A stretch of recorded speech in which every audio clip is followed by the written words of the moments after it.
One কি বলেন এগুলি, জবানবন্দি টন্দি কিছুই বুঝতাম না। এখনো আমি অভিজ্ঞ না এই ব্যাপারে। আমার সাথে সাথে হাজার হাজার মেয়ে শিক্ষা পাবে, যেহেতু আমি একটা প্ল্যাটফর্মে আছি, হাজার হাজার মেয়ে আমাকে ফলো করে। আমার মতো একটা পাবলিক ফিগারকে যদি জিম্মি করে এই অবস্থায় নিয়ে আসা যায়, তাহলে সাধারণ মেয়েদের কি হয়?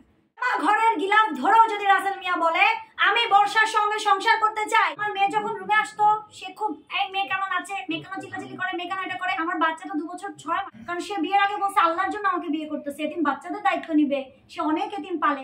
সে হচ্ছে বিটরুট পাউডার ফোনে দেখছে, বিটরুট পাউডার অর্ডার দিয়ে দিছে। গরুর মাংসের আচার দেখে 4টা আচার একসাথে অর্ডার, কালো জিরার আচার।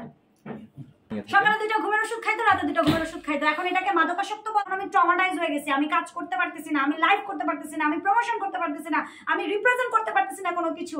আমার লাইফটাকে হ্যাম্পার করার অধিকারটা তাকে কে দিল? কেন সে করলো? ওই যে বলছেন সুগার মাম্মি, কেন সে করলো আপনারাই বলেন।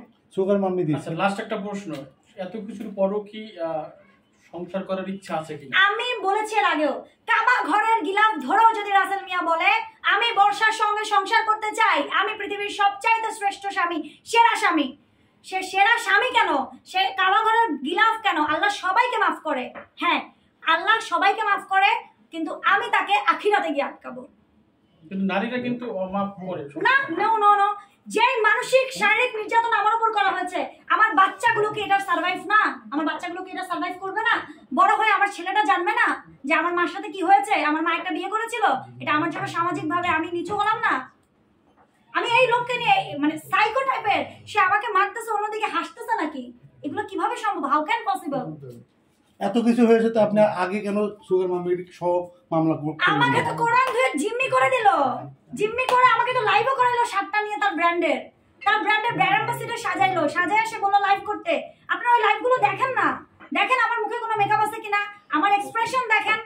আমি এভাবে কখনো প্রফেশনাল কাজ করি না। আমার প্রফেশনাল কাজ হবে মেকআপ নিয়ে, গেট আপ নিয়ে। আমার ভেতরে আমি মরে যাচ্ছি, কিন্তু যখন আমি ক্যামেরার সামনে দাঁড়াবো তখন আমি live presenter, brand promoter, brand ambassador Barsha, যার জন্য মানুষ আমাকে পারিশ্রমিক দেয়।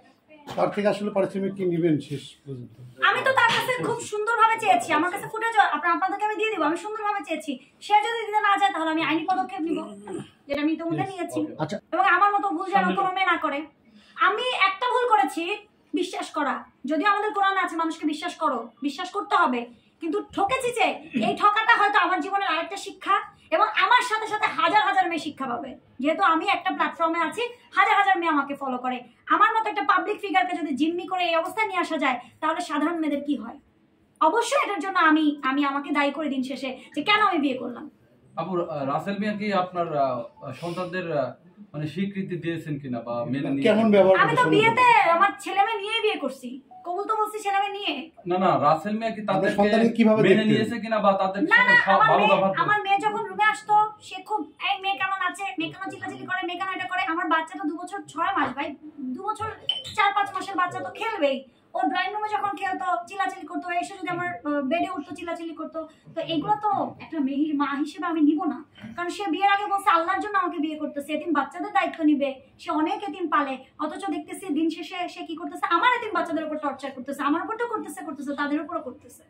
আপনি যে রাসেল মিয়া যেখানে বিরিয়ানি খেতে, সেই বিলটাকে পরিশোধ করছেন?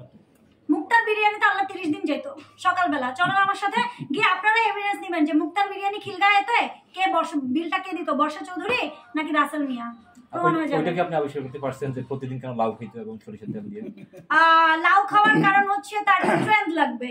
হ্যাঁ, সে হচ্ছে গ্যাস্ট্রিক থেকে বিরত থাকতে চায়, তার স্ট্রেংথ লাগবে। সে হচ্ছে বিটরুট পাউডার ফোনে দেখছে, বিটরুট পাউডার অর্ডার দিয়ে দিছে। আসছে গেটে কলিং বেল চাপ দিছে, গেছি, কে বলতেছে ডেলিভারি ম্যান। আমি এসে বললাম ডেলিভারি ম্যান কেন, আমি তো কিছু অর্ডার দিই না, বিকজ আমার তো সব গিফট আসে, আমার সব পিয়ার আসে। আলহামদুলিল্লাহ, আল্লাহর কাছে লক্ষ কোটি শুকরিয়া। আমার কোনো ড্রেস কিনে পড়তে হয় না, আলহামদুলিল্লাহ। এটার জন্য যোগ্যতা লাগে, এটা আল্লাহ দিয়ে দিচ্ছে, আলহামদুলিল্লাহ। কিন্তু সে বিটরুট পাউডার অর্ডার দিয়ে 2600 টাকা বিল। আরে ভাই, বিল আমি কেন দিব? যা বিল দিয়ে, এভাবে তুই দামার করে যা বিল দিয়ে। তারপরে হচ্ছে আপনাদের গরুর মাংসের আচার দেখে 4টা আচার একসাথে অর্ডার, গরুর মাংসের আচার 4টা অর্ডার মানুষ করে, আপনি একটা করে টেস্ট করতে পারেন, যা বিল দিয়ে। তারপরে হচ্ছে কালো জিরার আচার, এরকম করে সে আরোকে গেছে, গিয়ে পাঞ্জাবি পছন্দ হয়েছে, ফোন দিছে, আয় আমার পাঞ্জাবি পছন্দ হয়েছে, বিকাশ কর। পেমেন্ট নাম্বার দিছে, বিকাশ করছি, প্রমাণ আছে, আমার কাছে ট্রানজাকশন আছে।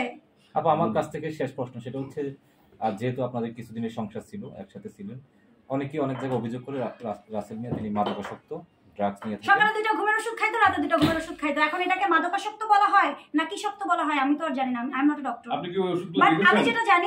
যেটা জানি যেহেতু আমি সাইকোলজিক্যালি ডাউন ছিলাম অনেক একটা বছর, আমি সাইকিয়াট্রিস্টের আন্ডারে ছিলাম। আমার ডক্টর যেটা প্রেসক্রাইব করেছে সেটা হচ্ছে একটা ঘুমের ওষুধ এবং একটা মেন্টাল রিফ্রেশমেন্টের জন্য, এটা ডক্টর প্রেসক্রাইব করা। কিন্তু সে উইদাউট প্রেসক্রাইব দেখা যেত মানে অনেক পাওয়ারফুল, 7 পাওয়ার না 8 পাওয়ারের 2টা করে ওষুধ 2 বেলা করে খাইতো।